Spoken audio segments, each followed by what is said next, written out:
Hi and welcome back to chapter number 11 in this lecture series on CCNA Cybersecurity Operations with me, Joachim Kjærestad from the University of Skövde. This lecture is divided into two parts, where the first one is about technologies and protocols for monitoring and logging. We'll also talk about some protocols or practices that makes monitoring and logging more difficult. And then in the next part we will talk about types of security data and different types of log files. And this will be rather brief because I find that this chapter overlaps to a great extent with other parts of the material. So I've tried to keep it to the new things and the parts that I think are important if you're going for the CCNA Cybersecurity Operations certificate exam. So let's get to it and talk about some of the common protocols. So two core protocols in logging, of course, are syslog and network time protocol, where we use syslog servers to centralize log collection. And this is kind of interesting actually, because having a central logging facility makes for a facility or a service that is a highly interesting target for an attacker. And it's basically interesting in two different ways. First of all, an attacker may want to do an exfiltration attack to try to steal data. And what they do is that they actually try to get a foothold on the logging server and they steal data piece by piece and very little at a time to avoid detection. And this is of course because the logs provide a very nice overview of the computer system. So stealing logs is a very interesting part of a reconnaissance attack. Another attack is to hinder clients from sending logs to the server, and this is more of a disruption attack because this could help the attacker avoid the detection, because if the host that he attacks can't log, well, then it's harder to detect intrusion, or just make the network as a whole malfunction because the administrators can't see what's going on. The material mentions that syslog uses UDP and port 514. I guess that is something important to know if you do the certification exam. NTP is of course very important because what it does is that it synchronizes time in the network, and this makes the timestamps in the logs more reliable.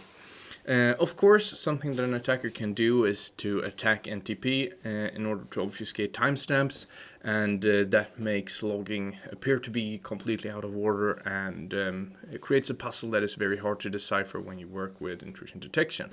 NTP uses UDP port 123, so that's kind of easy to remember. So let's mention DNS again, because DNS is a service that is extremely well used by everyone on a daily basis. But it's a service that is often not subjected to strong security measures for some reason. I know that there is like DNSSEC coming, and that would mitigate some of the issues around DNS, but it's not really that well deployed yet, or widely deployed at least. So attackers commonly exploit the fact that DNS is not subjected to strong security measures, and what they do is that they actually encapsulate different network protocols in DNS. So for instance, stolen data can be encoded as the subdomain portion of the DNS query. So a DNS query can read like stolendata.realdomain.com, and they send that.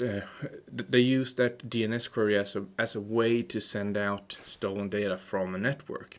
For this reason, since DNS is used in multiple ways, looking for and logging strange DNS requests is extremely important in helping intrusion detection. So let's go on to the promised monitoring. There are many more protocol-based exploits in the material, but what I want you to know is that any protocol can be used unintended by a threat actor. So there are a lot of nice protocols that are developed to have very nice features to help us do something. Some of them are not developed, or a lot of them, to be honest, are not developed with security in mind. So there are ways to exploit the functions of the protocols to do stuff that's unintended. And for that reason, we need to monitor how the network behaves. So we have to use security monitoring that involves logging usage and establish normal behavior as a baseline. And then we use detection systems that allows us to be alerted when abnormal behavior occurs. So that's the way. That's one of the key ways that we can detect exploitation of protocols. But there are, unfortunately, or fortunately, depending on how you look at it, some technologies that impact monitoring and logging in different ways. So, for instance, access control lists can be used to block certain IP addresses and protocols, but spoofing and packet manipulation can be used to circumvent access control lists. So, for instance, if you have an IP range that is blocked from entering your network, an attacker can spoof IP packages and make them appear from some allowed IP address. We also have the address rewrite techniques NAT and PAT that are used to map public and private IP addresses to effectively use the IPv4 address space. However, the process of rewriting addresses makes it hard to have end-to-end traceability and makes logging harder. Then we've talked a lot about encryption, encapsulation, and tunneling that comes with many benefits in terms of security and whatnot, but it can make package inspection harder or even impossible, because if we send encrypted data through a firewall or through an intrusion detection system, then it's harder or impossible to analyze the payload. So let's continue this with this last slide actually of this lecture series. We have P2P or peer-to-peer networks that allows hosts to establish dynamic peer-to-peer connections with other hosts, and this can be nasty because it can actually create links that are unintended and circumvent firewalls, and those should be avoided on corporate networks as far as possible. There are some technologies, for instance, instant messaging that does create peer-to-peer networks that you want to have, but you should at least try to minimize them.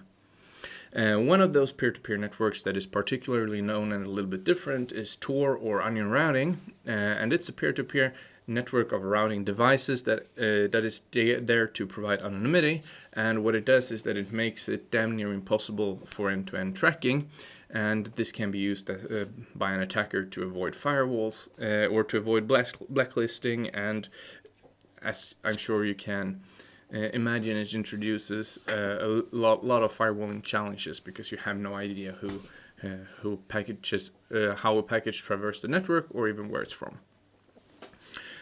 We also have load balancing, which is when you have different devices acting as one, as an easy description.